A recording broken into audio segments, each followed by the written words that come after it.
Hoy vamos a comenzar otra lección de esta serie de la vida y ministerio de nuestro Señor Jesucristo. La lección que vamos a estar viendo, recuerden que la última que estudiamos fue rumbo a Jerusalén. Ahora vamos a estudiar candidatos a discípulos. Y esto lo vamos a estar estudiando, va a ser un examen más detenido. Ya hemos tocado este punto, pero aquí va a ser más detenido. Lo vamos a estar viendo en Lucas capítulo 9, versos 57 al 62, relacionado con el Evangelio de Mateo, capítulo 8, versos 19 hasta el 22. Lucas 9, 57 al 62 es el texto que les ruego que tengan ustedes abiertas sus Biblias. Yo no sé si usted ha tenido alguna vez una mala experiencia con una compra importante. Yo creo que casi todos hemos tenido esta mala experiencia. A mí me ha pasado infinidad de veces, y lo más duro es que cuando uno va a hacer el reclamo, el vendedor, el establecimiento, sobre todo tratando de nuestro país, definitivamente no quieren hacerse responsables de la venta. Es algo duro. Y luego si aquel producto que ha comprado tiene una falla, tal vez es un producto electrónico, y la falla que tiene, le dicen: usted no leyó la letra menuda. ¿Ven? O sea, en esa letra menuda ahí está contemplado que no hay garantía para la falla. Bueno, puede que los humanos usen la letra menuda, pero no así el Señor Jesucristo. Cuando Él llamaba a los hombres a ser discípulos, les decía exactamente lo que se les exigía y lo que debían esperar. En ningún otro campo es más aparente lo anterior que en los textos que les he citado ahora. Jesús estaba en el camino a Jerusalén, y en esta ciudad le esperaban persecución y tribulaciones, y al final, evidentemente, que lo que le esperaba era la muerte. Esto lo hemos dejado bien claro. Y se nos dice que cuando él iba en el camino, se encontró con 3 candidatos a discípulos. El reto que les planteó a estos candidatos no dejó duda alguna en cuanto a la dedicación que él esperaba, y él les hizo ver lo que esperaba. Él les dejó claro. Cuando uno lee lo que Cristo les dijo a estos hombres, sus palabras podrían parecer muy severas. Sin embargo, hay varios, por decirlo así, aspectos que se deben de considerar. Vamos a mencionar al menos 4 aspectos de los cuales hay que considerar. En primer lugar, la mayoría de nosotros no estamos familiarizados con las costumbres de aquellos tiempos. Hay que entender esta situación. Cada región, cada país tiene sus propias costumbres. Aún dentro del mismo país como he dicho inicialmente, de acuerdo a la región, tienen sus propias costumbres. Un conocimiento de tales costumbres podría hacer que se interpreten de modo diferente las peticiones que se hicieron y la respuesta que dio Jesús a estas. Eso sería la primera. La mayoría de nosotros no estamos familiarizados con las costumbres de aquellos tiempos. En segundo lugar, el Señor podía leer la mente y el corazón. Hay una diversidad de textos, vamos a citar apenas solo uno para hacer ver sobre esta condición del Señor. Al fin y al cabo era el Hijo de Dios, era Dios mismo, pues. Dice en Mateo 9:4, y conociendo Jesús los pensamientos de ellos, dijo: ¿por qué pensáis mal en vuestros corazones? O sea, este tipo de descripciones acerca de que Él podía entender los corazones de las personas, podía saber lo que estaban pensando, es bien notorio en el Nuevo Testamento. Aun cuando la petición de una persona parezca razonable, Jesús sabía lo que la persona estaba pensando realmente. Él sabía, pues, lo que la persona estaba pensando realmente. En tercer lugar, era una batalla a la cual se dirigía Cristo. No tenía tiempo para principiantes que fueran en cierto sentido, que fueran sin el deseo de aprender pronto lo que Él les iba a enseñar. Es decir, en otras palabras, que quería discípulos que fueran verdaderamente aventados para aprender. Él no quería ese tipo de discípulos, de discípulos dejados, de discípulos atenidos. Y en cuarto lugar, Jesús no requirió nada de estos hombres que Él mismo no exigía de sí mismo. O sea, si Él estaba exigiendo esta situación en estos hombres es porque Él mismo cumplía estas condiciones exigentes. En este estudio nos proponemos, hermanos, atenuar la severidad sin suavizar las exigencias. Esto es bien claro. El Señor no va a suavizar las exigencias a estos candidatos a discípulos, les va a hablar con suficiente claridad. Al igual que en aquel tiempo, Cristo llama hoy, en otras palabras, a una consagración total. Una total consagración. Es a eso lo que llama el Señor.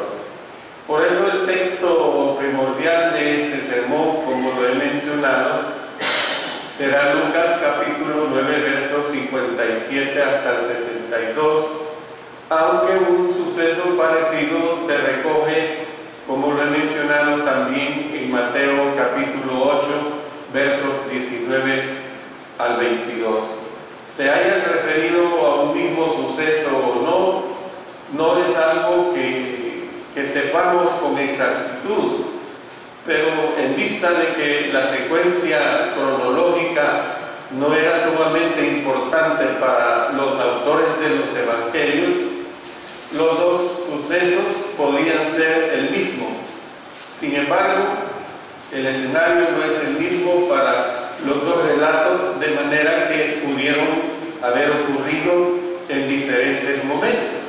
Entonces es fácil imaginar que en más de una ocasión a Jesús se acercaran hombres que deseaban ser discípulos y que hicieran aseveraciones parecidas a las cuales Él respondería cada vez del mismo modo. Entonces, se haya referido a un mismo suceso o no, hermanos, Lo repito, no es algo que sepamos. Sin embargo, los dos pasajes se parecen tanto que resulta provechoso estudiarlos juntos. Y eso es lo que vamos a hacer. Con esta introducción que les he dado de ser candidatos a discípulo, vamos a empezar a ver a los candidatos a discípulos de aquel tiempo. En primer lugar, vamos a ver al candidato impulsivo que se ve en los versos 57 y 58 del capítulo 9 de Lucas. El primer candidato a discípulo dijo a Jesús: te seguiré a donde quiera que vayas. Cuando Jesús llamaba a un discípulo, él siempre le decía: sígueme. Esa era la palabra que él empleaba: sígueme. Este hombre respondió al desafío de Jesús diciendo: te seguiré. Además, no puso límites a cuán lejos iría, pues dijo: te seguiré a donde quiera que vayas. Imagínense, te seguiré a donde quiera que vayas. Bueno, comparemos este pasaje con las impulsivas afirmaciones sin reservas que hizo Pedro en el Evangelio de Juan capítulo 13 y el versículo 17. Miren lo que dice el apóstol Pedro, Pedro cuando estaba considerándose como un discípulo nada más. Juan capítulo 13, verso 37. Dice, le dijo Pedro: Señor, ¿por qué no te puedo seguir ahora? Mi vida pondré por ti. O sea, es una declaración bastante parecida la que se ve acá. Luego, hermanos, sería muy difícil criticar tan firme determinación. Si el evento al cual se refiere Mateo 8 es el mismo, el hombre que así habló era un escriba, porque ahí lo dice en Mateo capítulo 8, versículo 19. Dice que era un escriba. ¿Y qué sucedía? Que la mayoría de los escribas eran adversarios de Cristo. Ellos siempre estaban, escribas y fariseos, siempre estaban persiguiendo al Señor Jesucristo. Entonces debió de haber sido emocionante que alguien de las tiendas enemigas decidieran unirse a la suerte de los discípulos. ¿Ves? Sin embargo, cuando Jesús miró en el corazón de aquel hombre, él vio que éste no estaba entendiendo plenamente el significado de las palabras que estaba diciendo. No entendió plenamente el significado de las palabras que estaba diciendo.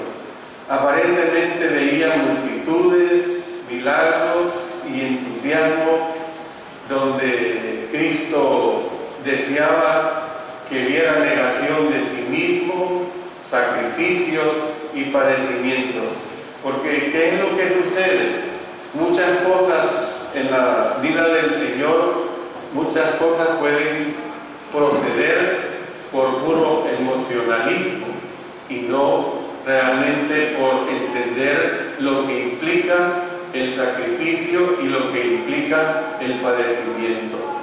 Me voy a referir a esto más adelante.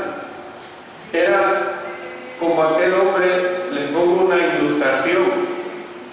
Hay muchos jóvenes, y yo creo que cuando yo fui joven, aunque no es una forma exagerada, una forma ilusa o desmedida, pero ¿qué sucede cuando los jóvenes ven a los soldados? Ven a los soldados desfilar. O sea, el hombre que se alista en el ejército por el uniforme, por los desfiles, por las medallas, pero en ese momento no está tomando en cuenta lo que implica implica realmente la disciplina a que antes para lucirlo ha sido sometido, lo que implica el peligro y lo que implica hasta la misma muerte, porque así es. El soldado es formado para dar su vida, le enseñan a dar su vida por la patria, ¿ve? Y si hay que luchar por la patria, hay que hacerlo. Entonces, pero en un principio los jóvenes lo que ven es el lucir en una forma magistral los uniformes, los desfiles y, si es posible, las medallas que pueda ganar. Notemos, hermanos, que el Señor ni aceptó ni rechazó la propuesta de aquel hombre. En lugar de esto, lo que hizo fue señalarle lo que podía esperar si lo seguía. Y miren lo que dice el verso 58. De este verso 58 vamos a hacer al menos 4 aclaraciones. Las zorras tienen guaridas. Bueno, las zorras eran abundantes en los lugares por donde Jesús viajó y enseñó, como también lo eran las aves. Mire, si vamos al libro de Jueces, en el capítulo 15 y el versículo 4, Jueces, capítulo 15 y el versículo 4, y fue Sansón y cazó 300 zorras, y tomó teas y juntó cola con cola, y puso una cera entre cada 2 colas. O sea, ustedes pueden ver que eran animales muy comunes en los tiempos del Señor Jesucristo. Entonces, ¿qué es lo que vemos? Que las zorras tienen guaridas y las aves de los cielos nidos. ¿Qué es esto de nidos? La palabra griega que se traduce por nidos significa literalmente lugares para acampar. Eso es lo que significa la palabra nidos, lugares para acampar. Este concepto incluiría no solo nidos, sino también sitios para pasar la noche. Luego dice, las zorras tienen guaridas y las aves de los cielos nidos, más el Hijo del Hombre. ¿Qué es el Hijo del Hombre? En este contexto, la expresión el Hijo del Hombre se refiere al mismo Jesús. ¿Ve? El Hijo del Hombre no tiene donde recostar la cabeza. La expresión no tiene donde recostar la cabeza era una forma metafórica de decir no tiene casa, no tiene casa. ¿Ve?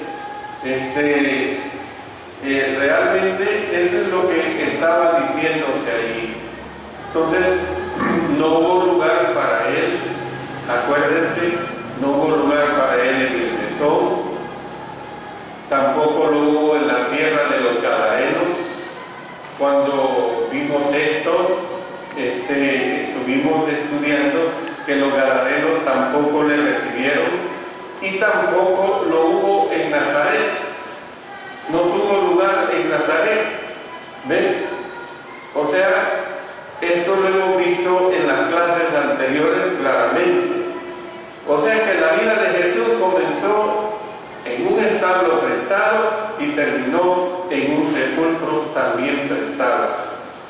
Porque el que haya nacido en un establo, evidentemente que no era su casa. El que haya sido enterrado en un lugar que no era ni de su propiedad, sino que era un lugar totalmente prestado.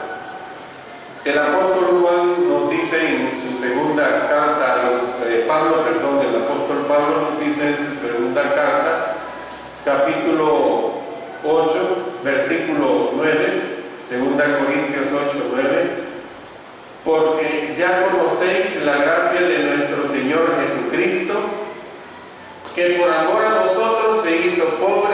siendo rico, para que vosotros con su pobreza fueseis enriquecidos. Entonces, hermanos, ¿qué contraste entre esto y los teleevangelistas de hoy en día de la teología de la prosperidad, hermanos?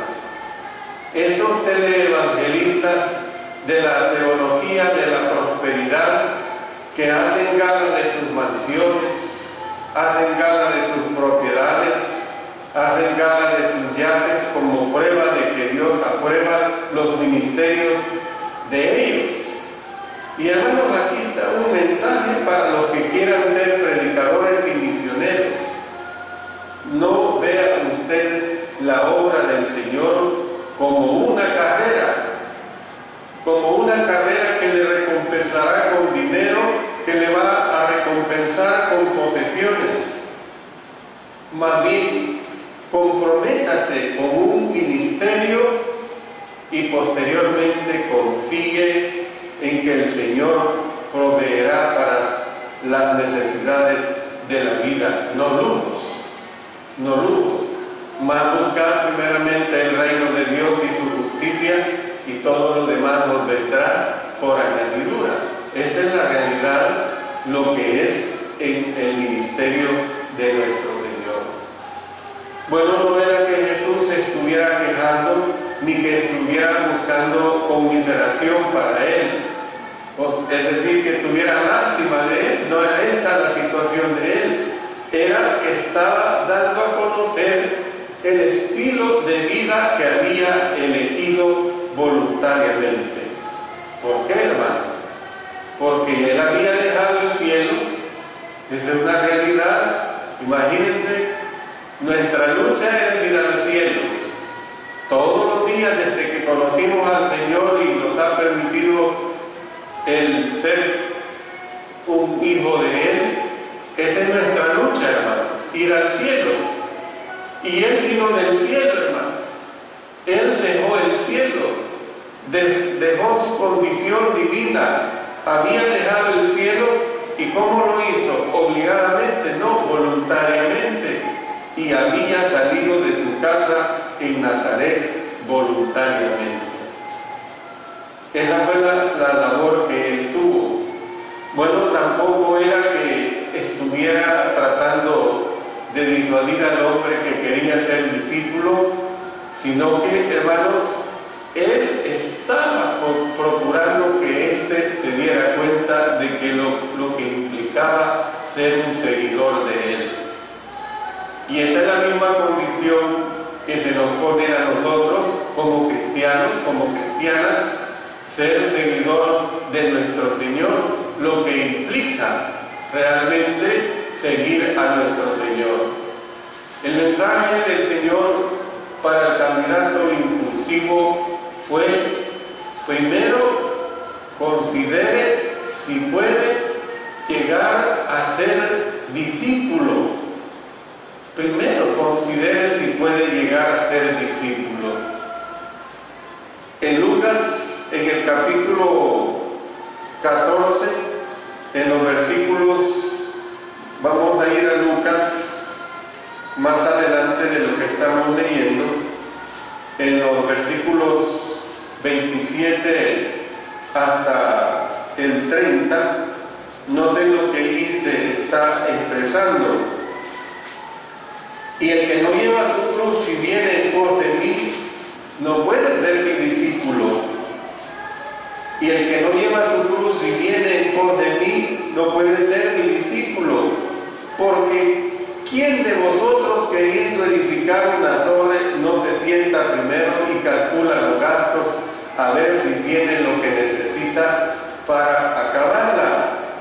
No sea que después que haya puesto el cimiento y no pueda acabarla, todos los que lo vean comiencen a hacer burla de él. Entonces, esto es lo que estaba diciendo. Y miren lo que dice el verso 30, diciendo: este hombre comenzó a edificar y no pudo acabar. Bueno, aquí Se presenta otra ocasión cuando Jesús dijo a unos candidatos a discípulos que debían considerar si podían serlo. ¿Ven? Que debían considerar si podían serlo. Bueno, a un joven que ambicione en ser médico, por lo general le decimos que es noble su ambición, por lo que primero también se le dice considere si puede llegar a hacerlo. Se le explica lo duro de la carrera, se le explica las vicisitudes que va a tener durante él está en la carrera, y bueno, se le hace ver que lo piense, se le hace ver que lo considere. Y yo he puesto el ejemplo de un médico, pero de cualquier carrera así es. Un joven que quiere ser un atleta, por ejemplo, de clase mundial, de renombre, tiene que considerarlo, que para llegar a ser un atleta de renombre mundial, tiene que entrenar y entrenar y entrenar.